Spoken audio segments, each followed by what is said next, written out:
Welcome to another 5-star edition of Props to Consider and Then Maybe Bet. I am your host. I am the Paragon of Virtue. I am Betya.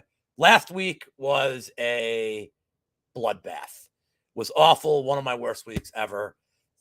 Long-term game. It's part of it. What better way to get back on track than to bring in one of the OGs in the community, one of the people that I started watching first that got me into it.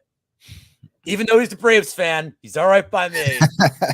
Mr. Dan Levy. Dan, life's pretty good for you as a baseball fan. Pretty good for you as a fight fan. How you doing, man? It's amazing. I mean, I'm one of the guys that got him in this game. He doesn't even know how to say my last name correctly. But no, I'm fucking with you, man. It's great to be on here. It's even better to be a Braves fan. It's even better to be a Braves fan with a Phillies fan on here. So, man, how's it going? Well, I don't get a chance to watch baseball anymore because they stink. No, I see it when I'm out here and there, but I'm glad they're winning. This is long overdue. I'm very happy working with you. Dan's one of my favorite ball busters as well. Always got a nice little sarcastic joke. But at least you understand it. A lot of people are just like, man, what an asshole. And then, you know. No, I got pretty thick skin. Just living my life. But how are you feeling about this card as a fan? And then how are you feeling about it from a gambling perspective? Because I kind of feel like this is a tricky card. It's a little juiced. This isn't my type of betting card. How are you feeling about it? I mean, just the same as I'm feeling about any card, honestly. Like, there's fight Saturday. Okay, well, let's see. Am I doing anything or not? If I'm doing something, I'll go out. If I'm not, I'll watch the fights. And if I am going out, I'll just watch them later. But, I mean, to me, it's just another card. Like, there's going to be good prospects. It's just another card. So that's it, you know? It's funny because people are like, oh, this card sucks. But then they'll have like 10 bets. It's like, dude, like if the card sucks, like what, like, you know, you should be able to differentiate between, you know, card value, name value, and line value, which allegedly we're gamblers. Isn't that what we're after? Right. I thought at least, Lou, but you can correct me if I'm wrong. No, you're right. I mean, and the thing is like, I'm excited to see Guram finally fight. Like, I'm hoping it happens. Guram. I don't know. I don't know if I've ever heard of him. Kudalatse. Oh, yeah, is that someone that fights? He's on a milk carton in the UFC. Yeah, he's last seen on a milk carton, but excited to see him fight. I'm excited to see Brenner fight too, but it's not a fight I have interest in betting on, but I'm excited to actually see if Brenner can maybe improve. He's certainly in the right camps, but dude, like, if you tell me that there's a Brazilian with blonde hair named Elvis, you know I'm watching. Absolutely. So as Strickland, for whatever sick reason, I enjoy watching his fights. We'll talk about that one. But if you guys are watching, please hit like on the video. Please subscribe to the MMA Engine channel. It helps Brady, Wheezy, Monk, and I immensely. And I just want to shout out the chat. We got Mushroom. We got Propaholic. We have the aforementioned Uncle Wheezy. We got Zach Boys all the way from Ireland. Thank you for joining us. We got Andres. We got my boy Moise, Stubborn Mick, Kelly. What's going on? We got my guy Shark. Ah, God damn it. And we got Adam here. Guys, thank you for joining us on a Thursday afternoon. Without further ado, let's get into it. Dan, I know props are not really your thing, which is why I like having you on here. That's a nice way to say it. Not really my thing. No, they're not my thing at all. But for you, they're going to be my thing today. Perfect. Well, that's why the show's called And Then Maybe Bet. Our legal team is hard at work to make sure you're not committed to putting any of these in. I'm going to put mine in because I'm a crazy person. But all right, Dan, what's the first prop you got to consider and then maybe bet? So, I mean, there's this dude named Joe Anderson, Brito. He's a minus 1,400 favorite. And, you know, for the rest of us that aren't going to lay 14 units to win one, we got to find a way to make this work. Unfortunately, he's minus 115 to win by knockout. So we're not laying minus money on a prop. So what we're going to do is we're going to take Brito wins by submission at plus 200. And then the next thing we're going to do is, wow, Brito wins in round one is minus 220. But is there a specific in round one? Okay, here we go. Now we're talking. So Brito wins by KO in round one plus 133. So Brito by sub plus 200 and Brito wins by KO round one plus 133. We're going to lock both those in. I like it. Yeah, this fight is, I mean, you could parlay him with Bo Nickel and get a nice minus 680 parlay if you really like that juice. So I'm looking forward to that fight. I don't have any kind of bet on it yet, but I do think the Brito sub's being kind of overlooked here. His grappling's pretty good. Everybody's expecting, just because Weston came off getting KO'd by my guy, Ishihara, who, by the way, has the best post-fight speech ever. About his bitches? Yeah, his lady whore party and whatever he was. They're like, who do you want to fight next? He's like, I don't care. Like, where are my Salt Lake City bitches? Is all he kept saying. Yeah, and I mean, you consider that. So we got the KO one, covered just in case what happens against Taru happens. But then Weston Wilson's also been finished 4 times by submission. And we know Brito is nasty with the slams. He's nasty when he takes the back. So I think he's going to want to make this a quick night at the office. Not to mention, this dude, Weston Wilson's 6'1", Brito's 5'8".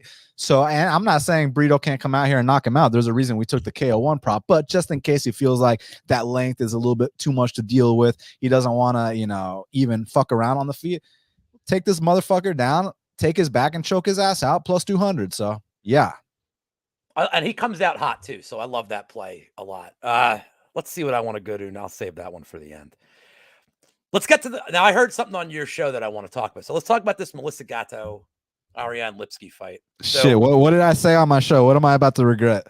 Well, no, nothing. We talked about, oh no, never mind. That's we're gonna get to that when we get to the Griffin fight, about people taking time off and like what they're doing with their time off, like a year off at a young age.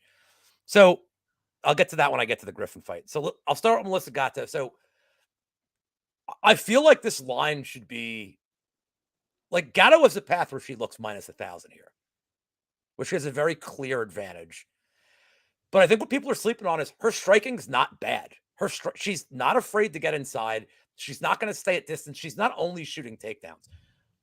I feel like this line would have been minus 400 if not for that insane JJ Aldrich fight that people were hammering a minus 300 favorite for somebody who's pretty limited on the feet because she had 2 takedowns against Blanchfield. They just assumed she'd have her way with Lipsky. Lipsky did show improved takedown defense, but it's easy when somebody's shooting from 8 feet away. Gatto doesn't do that. Gatto likes to get inside. She likes to use her striking to get close and then double legs, gets you against the cage, gets you to clinch, trips, get you down that way. I think her grappling's excellent. Her top control's excellent. I think Gatto finishes her in the first 2 rounds, but I don't think the submission's happening because Gatto on the feet, she's starting to fall in love with her striking a little bit. I'm taking the Cortez fight a little bit out of this because I just think that was a very specialist kind of grappling heavy fight. But against Sajara Eubanks, she was happy to just strike with her. I think she's going to get on top of Lipsky. I think she's going to strike with her. Lipsky's takedown defense it's not just that it's bad, it's that she doesn't know how to get up. It's one thing when Montana De La Rosa is on top of you and beating you down and winning by KO. At least she's a grappler.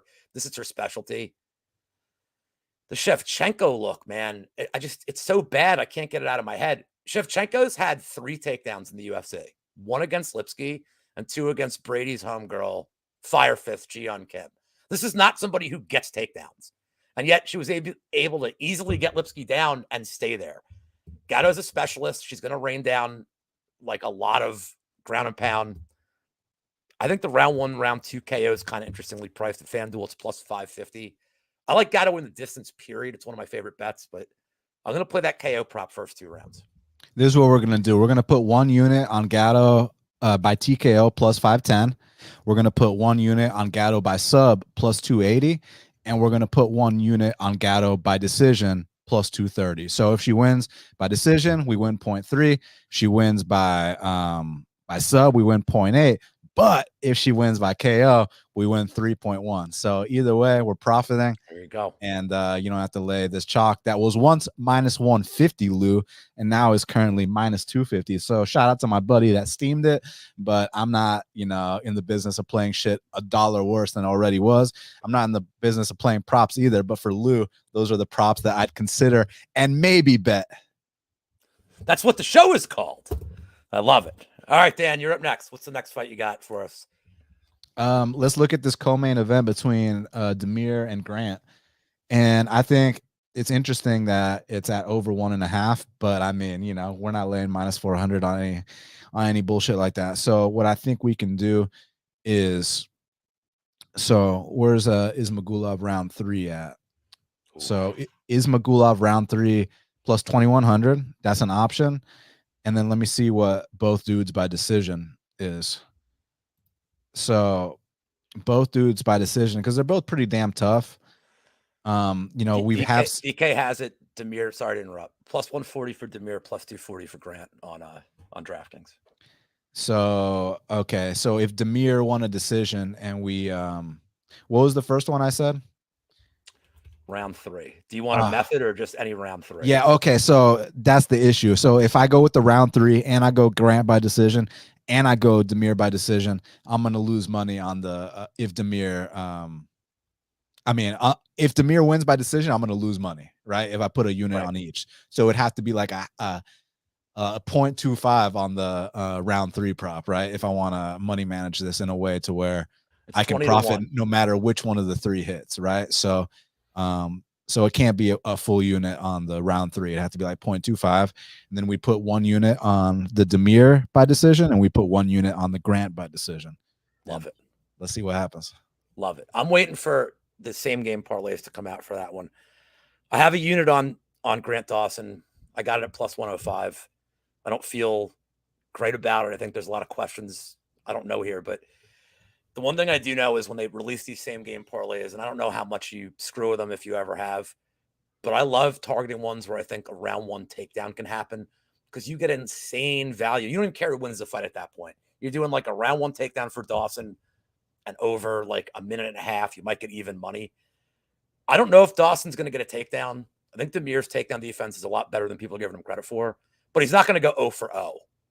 Like if he goes 0 for 6, it happens, but he's not going to not attempt a takedown. I think Dawson knows his striking's still pretty raw. He's young, but his striking's still pretty raw. And I think he knows his best path is going to be on the ground, but I like your look. The Damir round 3 is interesting because we saw Dawson against Ricky Glenn, man. That was not a good look in that 3rd round. And the style that Dawson fights, I've never seen Damir really look gassed.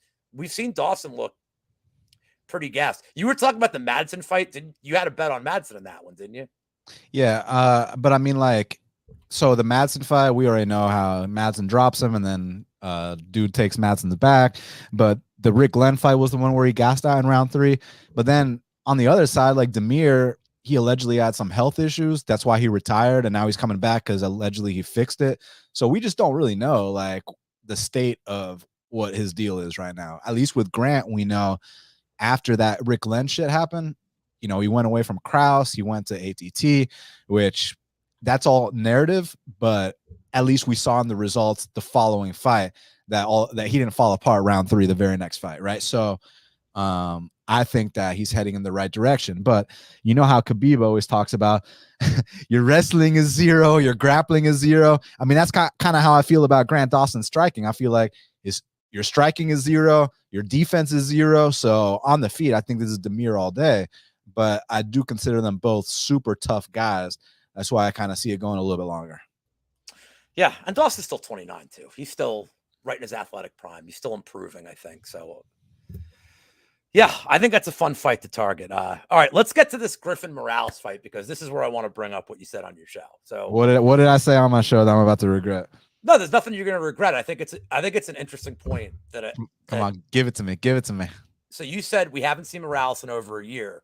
He's 24. You're expecting him to improve, but he's going to have bumps along the way.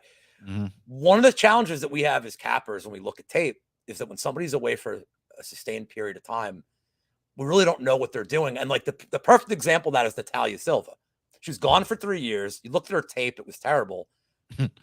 And she leveled up so massively, but there was no way to really know it going into her first fight back. I think Morales is young. He's hungry. We keep bringing up how he's on the Ecuadorian national team. Well, I think his wrestling is going to get tested here because I think Griffin, for me, I used to think it was so frustrating to bet on Griffin. And then I realized he just fights to whatever style his opponent wants, but he's defensively responsible. He doesn't take a ton of hard shots. He will go for takedowns when he wants. He doesn't overdo it. He's not shooting 10 takedowns. He doesn't shoot a lot of bad takedowns. He fights a pretty boring style. That's why the match with him and Magny was like kind of strangely fascinating because you have 2 guys that they're not like your typical style that you get excited for. They're so tactical. They're so awkward to fight that I found that to be such an interesting fight. But I think on the Morales side, he's going to win the moments. He's going to have the flashy offense. I do think Griffin can win minutes on the ground. I think he can stay safe. So I have a bet on Griffin to cover the 3.5. I think he can win a round here and survive. He's pretty durable. But I think the fight ends in split decision. It's 5-1 odds. Again, when you have a moment winner versus a minute winner, especially one that's a veteran that has grappling against a guy whose grappling is relatively untested. And I think this fight goes the distance. I don't think Griffin has finish equity here. I think if anybody has finish equity, it is Morales KO. But I think this fight goes the distance more often than not. The line suggests it. So give me this fight to end in split. If you want to play either side of it, Morales is plus 700. Griffin's plus 1,400. I wouldn't play the Morales split at that number.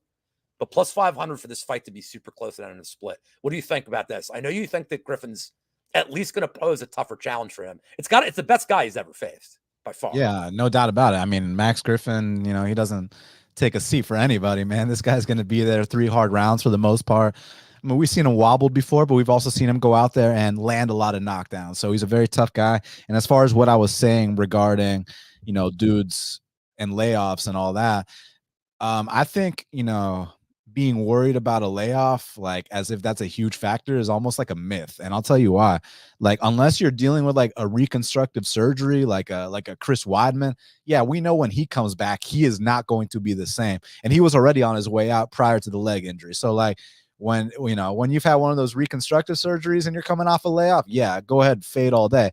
But a young person coming off a layoff, like that's a long ass time to make improvements and level up. And a seasoned vet coming off a layoff, they already know how shit works. I mean, look at what happened when Dom Cruz came back after that layoff. Look what happened when GSP came back after that layoff. Even like some less established, people, fighters that are not champions, they can come back from layoffs just because they've already made that walk so many times. They know what it feels like to be there. And sometimes they need to take that year or two off to rest their body and just get tuned up and stuff like that. So layoffs do not concern me at all unless someone had like a real surgery that like, torn ACL, what happened to Chris Weidman, shit like that. That's when I worry about a layoff. But yeah, I agree. I think there's going to be a hard fight for both of them. I think both dudes are going to come out with black eyes. Someone's going to break their hand. They're probably going to take that like picture in the hospital together where they're both smiling and, one guy has their eye closed. It's going to be like one of those kind of fights. So yeah, I'm excited. Yeah. What's the fight of the night prop on that? I don't have access to those on any of my books.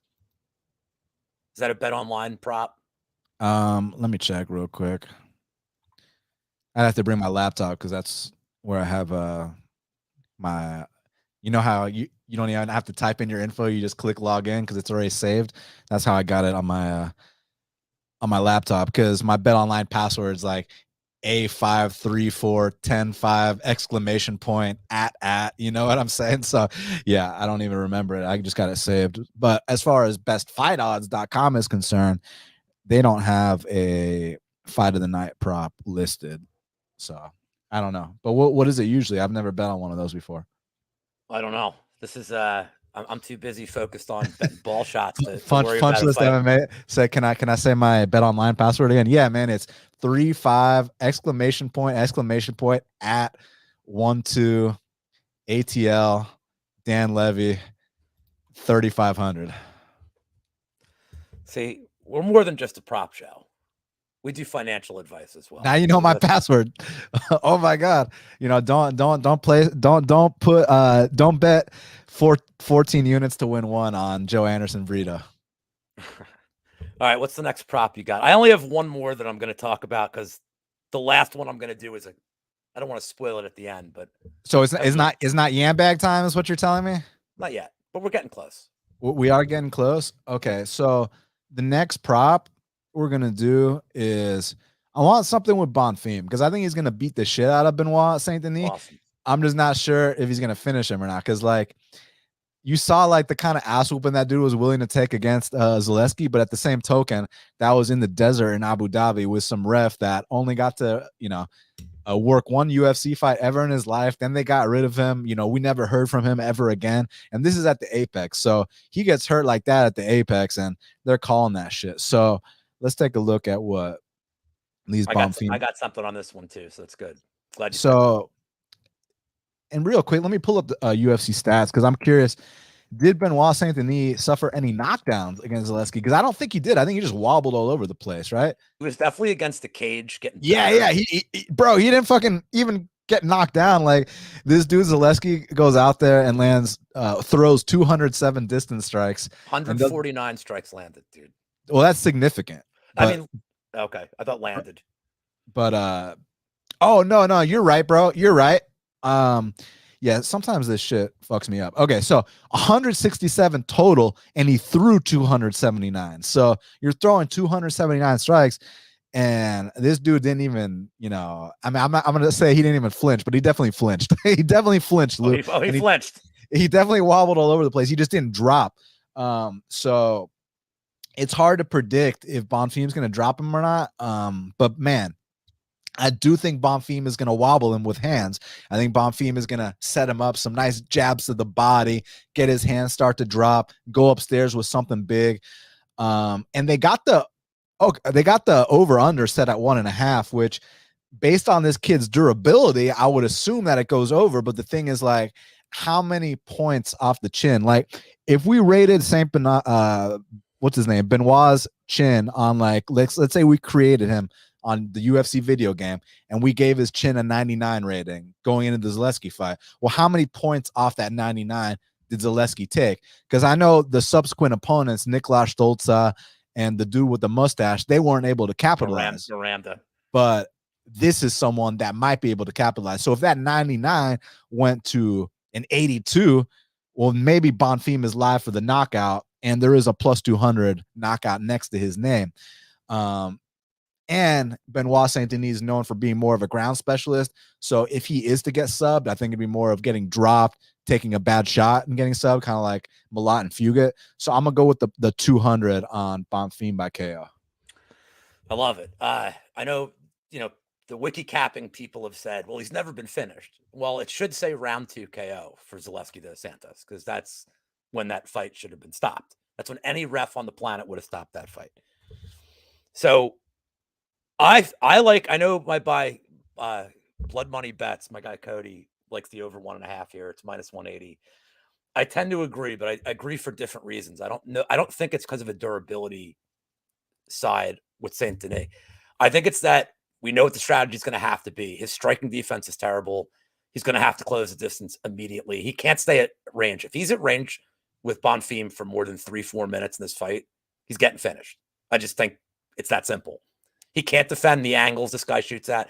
I think this fight ends when Bonfim shoots a knee right up the gut on a takedown attempt, cracks him in the face, and that's the end of it.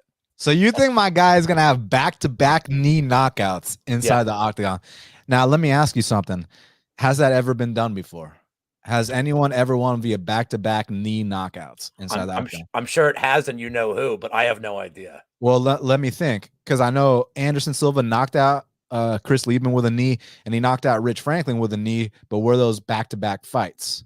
And they were like tie clinch knees, which they're still knees to the fucking dome. I'm not discrediting it, but the knees you're talking about like a step through knee on a takedown attempt. Dude just goes unconscious. I think Bonfim might time. I think it might take a round to time him.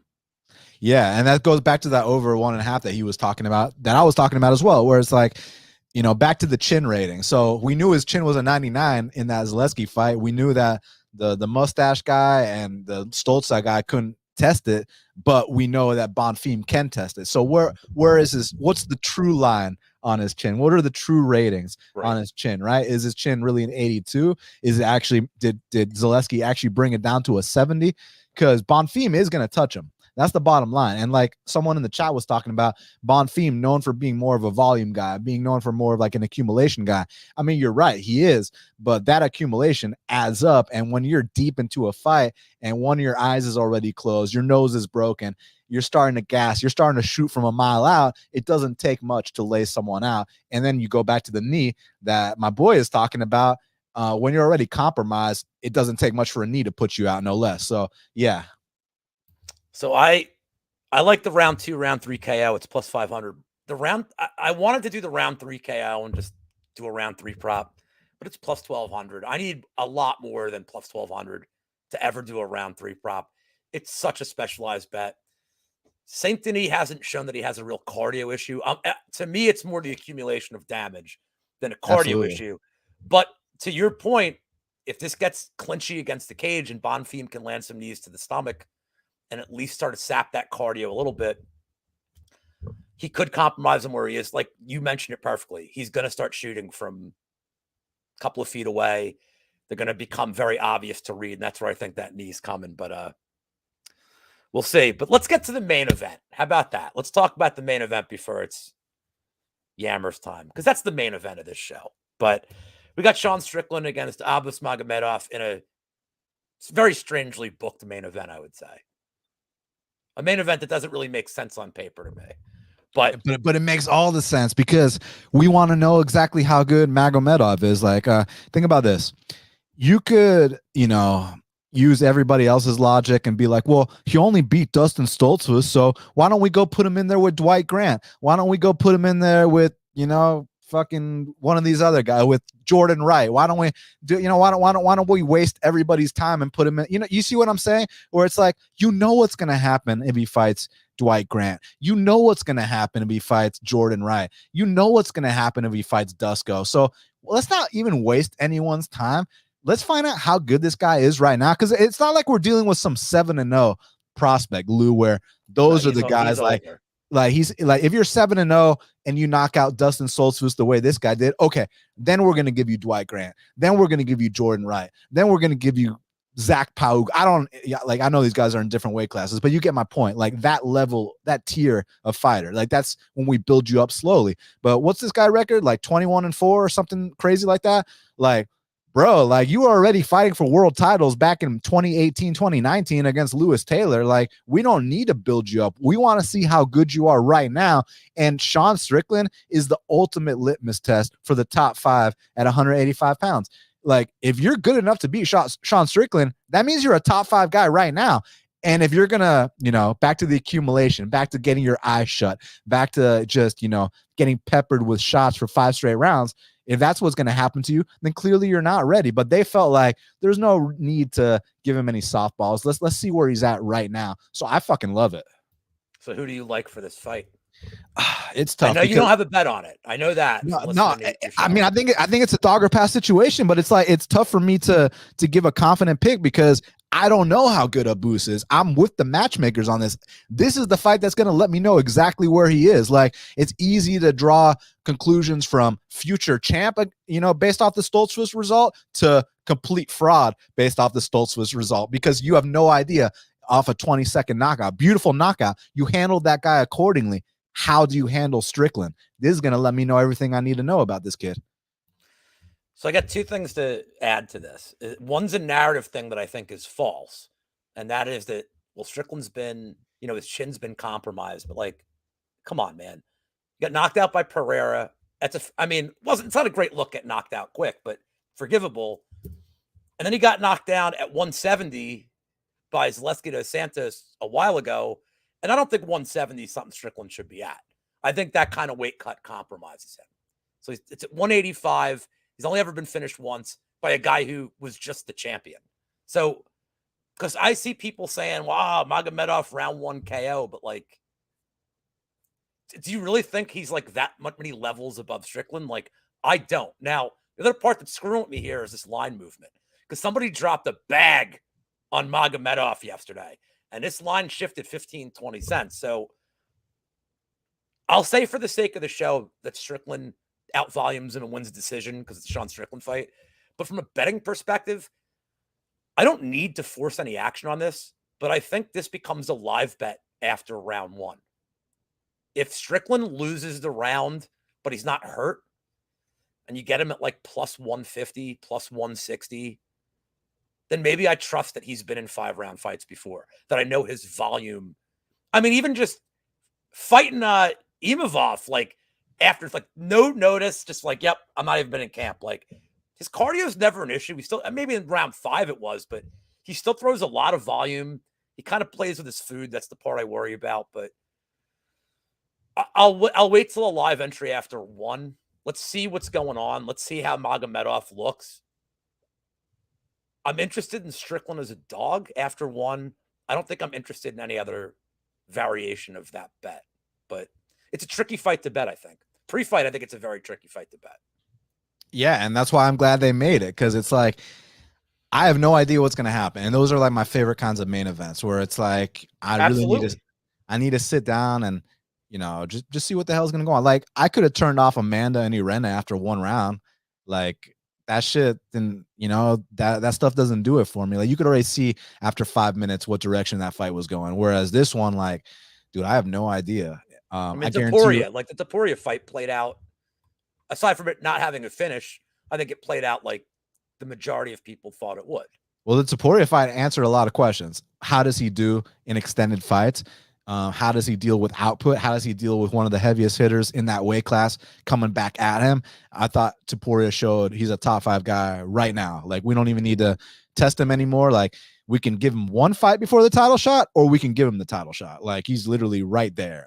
That's what that proved. Whereas, the Irene fight, I was like, oh my God, like what am I like? Retire. What am I what am I watching right now? But this fight with Abus, like, dude, like you went from unranked, like not even unranked, my man. Like what's Dustin Stoltzfus ranked like on Tapology, you think? Take a guess. Don't look it up. I'm looking it up, but I'll tell you. Oh, don't look it up because I'm looking it up. Oh, I would have been way off. I'd have been way off. All right, he's number 80 in the world. I'd have been off by 30. So we're going from number 80 in the world to, I believe, what, number 5 in the world? Is that where Strickland's at right now? He's number 4 in the world. Excuse me, Lou. So from number 80 to number 4, like that is one of the most massive step ups in competitions I've ever seen. However, that does not mean he cannot rise to the occasion. That does not mean that he is not ready. Again, we're not dealing with a 7-0 random, guy who, he did a couple things and now we're gonna act like this is God's gift to fighting. This is a guy who's not the pleasure man. The pleasure man. This guy's had 25 pro fights. So show me if you're a top 5 guy or not. That's what I'm going to find out Saturday. The biggest concern I have with even taking a dog shot here is he's fought 20 seconds in 2.5 years. That concerns me at 32 years old because all these stop starts and a lot of them are on his end. Like that's just, it doesn't mean anything in terms of how the result's going to go. It just gives me pause. So to hop on that side. So I'm going to wait for a live entry. You're laying off it for the time being. But I still think it's a fascinating fight. So, all right, let's get to the best part of the show. My favorite. If you guys are watching for the first time, number 1, shame on you. Should be watching this every week. Number 2, we're talking about point deductions. It's the Yam Bag special. Doesn't have to be a shot to the sack, but you guys know how point deductions work in the UFC if you were watching this. I have 2 bets that are comboed, so I'm just going to let you, my guest, start. I think there's a very obvious one on the board, so I'm excited to hear it. Firstly, are you getting these on DraftKings or Bet Online or what? DraftKings. Although BetMGM has them now as well. Okay. But not as well priced because. Are they up right now? Well, every fight's 20-1. It's always the same. Okay. Got you. Okay, yeah. Hold on, Dan. There's been one fight ever that wasn't 20-1. And what was that? You want to guess? I'll give you the weight class. How recently? Pretty recent. Last couple of years. I'll give you the weight class. Okay. He's heavyweight, and he's no longer in the UFC. I don't know. I'm sure like once you say it, I'll be like, oh yeah, of course. Who? Greg Hardy. Greg Hardy against Tybura, and it just didn't go long enough for him to cheat. Although I imagine the next time Cameron Simon fights, it's not going to be. Oh my God. Yo, with Cameron, his point deduction is going to be minus money. It's going to be even money. It's going to be like, and drop a bet. Actually, he should probably win like by round 1 next fight, but I'm still going to bet it. He's like printing money for me on these. All right. But anyway, so what fight do you think is the most likelihood to have a Yam Bag shot? Okay. So one that like my gut instinct is telling me is the Blagoy Ivanov versus Romanov fight, man. Yes, sir. Like I totally see a big eye poke, a big nut shot. I can even see a point being deducted for timidity. I see all kinds of options of how this can be a dirty, ugly Yam Bag type fight. So that was my gut instinct. And then the other one that I think has just a chance is Bruno Ferreira versus Nursultan, because it's like 5'8" versus like 6'5". So just based on like, you know, the dimensions of like their size, I can see a big kick to the balls. I can see an eye, like the dude's 6'5" and his opponent's 5'8". So he's gonna be doing the John Jones, you know, kind of trying to measure his distance, eye poke him at the same time, throw a knee up the middle, hits him in the sack. Does it a couple times. So Bruno Ferreira versus Nursultan and Romanov versus Blagoy, I'd say, are my two Yambag shots. Love it. So I am not only am I on the Blagoy Romanov Yambag because wow, I'm seeing eye to eye with the Yambag King. It checks a lot of the box. The only box doesn't check is I love when it's Southpaw versus Orthodox for the open stances. But other than that, you're giving me a guy who is a gasser. You're giving me a guy who goes for takedowns that puts cage grabs in play. Ivanov had one of the most egregious cage grabs ever against DeLima. He reached over the cage. Like he was like DeLima had him in the air and he was like over the cage holding onto the cage, which should be legal. If it's not inside the cage, it should be a legal maneuver. But I did that in the practice room the other day. I was going with a wrestler and he wanted to slam me, so I grabbed onto the wall for dear life. Like we had like one of those like poles, but they're like, you know, you wrap them around in padding, and I'm like grabbing onto it so I don't get suplex. So I feel where they're coming from, man. Sometimes it's just instinct. Like you get taken for a ride and you just need to grab onto something because you don't want to fucking go head first into the mat, you know? See, my people know. Hey, but scroll up to my dog Addicted. He said timidity bag. Like, you know what I'm saying? You know my boy knows what's up? Yeah, but I pay him to be in the chat. he's not here. Everybody else is here for free. He gets $5 a comment. We have an understanding. Hey, don't worry. I'll be billing him my invoice immediately after this stream. So thank you for letting me know. So not only do I love the Romanov Yambags, but Dan, if you get a fight that could have a Yambag, and you also get a fight that could have a 10-8 first round, you can't just bet the Yambags here. You got to bet the draw at 50-1. He should have had a draw. Look, I had a Tybura decision ticket in that fight. I'm so glad I hit it. But that should have been a draw. That was as clear a 10-8 round as you're ever going to get. It's like 28 strikes to 0. He had like 4 minutes and 58 seconds of control. It's as clear as 10-8, and it could have been stopped. So is Romanov capable of a 10-8 here? 100%. I don't know if you know this. This is breaking news. Do you know that Blagoy Ivanov got stabbed outside a club? Do you know this? But let me say something though on that topic. As far as 10-8, 10-8 means that this dude is gonna get suplexed and get taken down. And let's look at, okay, so he got taken out one time by Tybura. Shit. Oh man, the point I wanted to make is not valid. It says here, I don't remember the fight, but it says here on the stats in round 3, he went 1 of 1 for takedowns and he had 4 minutes and 55 seconds of control. Now, someone remind me, because it wasn't the most memorable fight. Were those 4 minutes and 55 seconds of control? Does that mean he took him down one time and laid on him the rest of the round? Or are we saying that he pinned him up against the fence and held him for a while? Then he took him down, like, and he was just controlling him. Like, what exactly happened in round 3 of the Tybura Blagoy fight? Because that's going to let me know if there's value on this possible 10-8 you're talking about. Hold on, that doesn't sound right. No, go on stats right now. Go per round and scroll down to round 3. It says Tybura took him. He went 1 for 1 on takedowns, and he went 1 for 1 on significant strikes too, which is terrible. And also, bro, the way they count significant strikes is the biggest bullshit, because it's like, how did the guy throw 22? How did the guy land 22 total strikes, but only 1 was deemed significant? Like, you're looking at it backwards. It's round 1. You're looking at round 1 for Romanov, not round 3. No, I'm looking at round 3. Well, round 3, there was no takedowns. There was no nothing in that round. I'm on UFC stats. I'm just looking at it. Tybura was. Oh, you're so right, dude. I was looking at, man, I was looking at the wrong metric. I think I was looking at the leg strike, and it said 1 for 1. Okay, so hold on. Let me restart this. So back to this talk we were having. So we're no, wait. I am right. It says here, takedown, round 3, 4 minutes and 55 seconds of control. Not in a Tybura fight. Tybura Romanov? No, Blagoy Tybura. Oh, there we go. That's why. Yeah. Blagoy Tybura, round 3. So now I'll guess that it was very boring. So yeah, no shit. 0 of 0 strikes landed for Blagoy. That's terrible.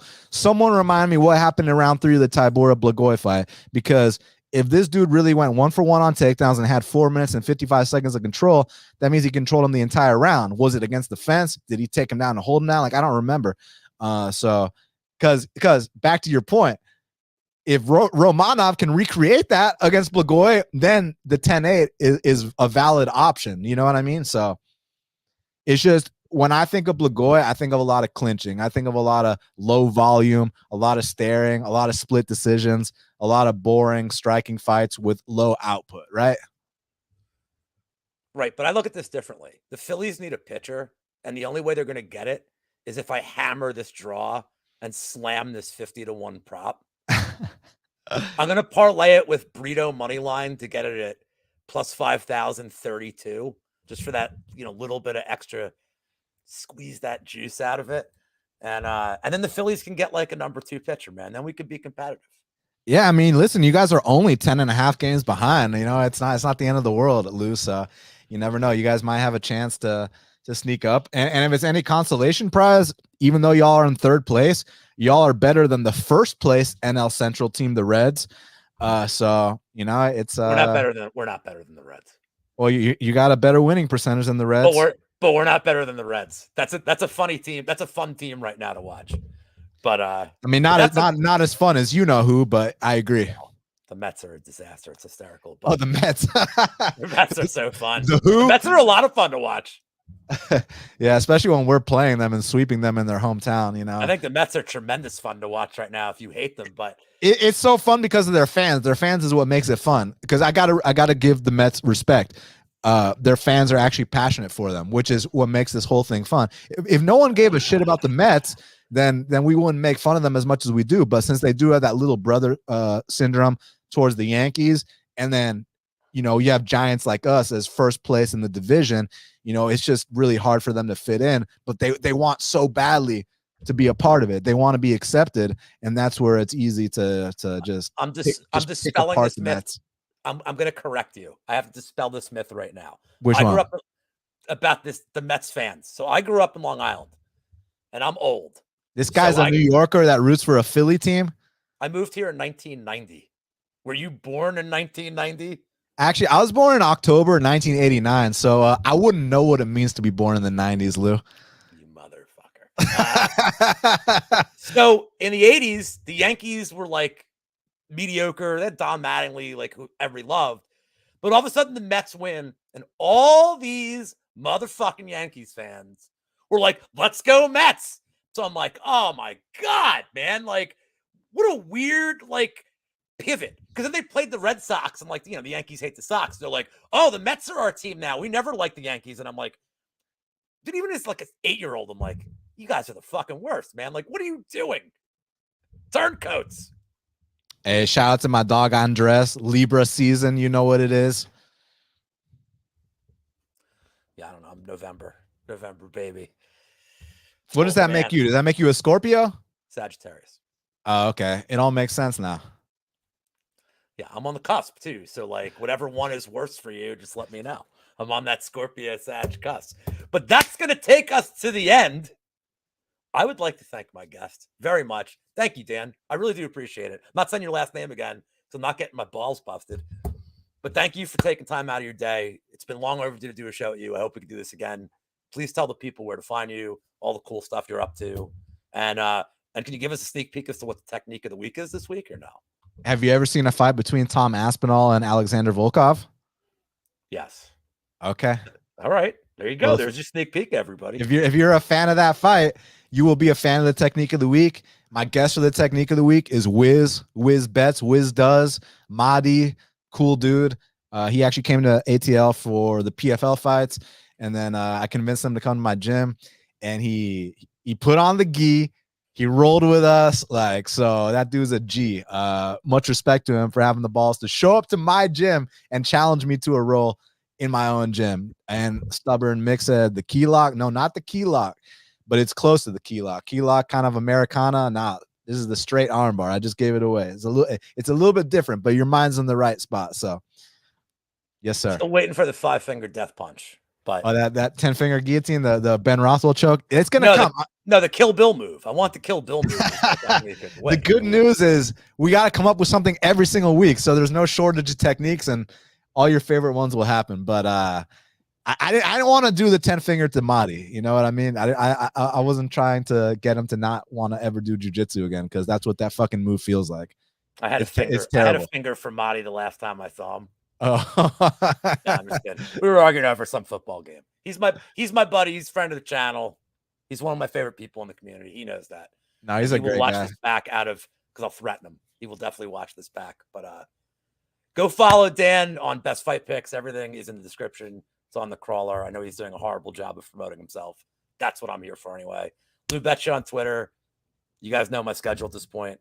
Doing the show tomorrow on my own. And we will see you guys next week when I have another first-time group. Sean Orr and Pepe Sylvia will be on for next week to break down the card.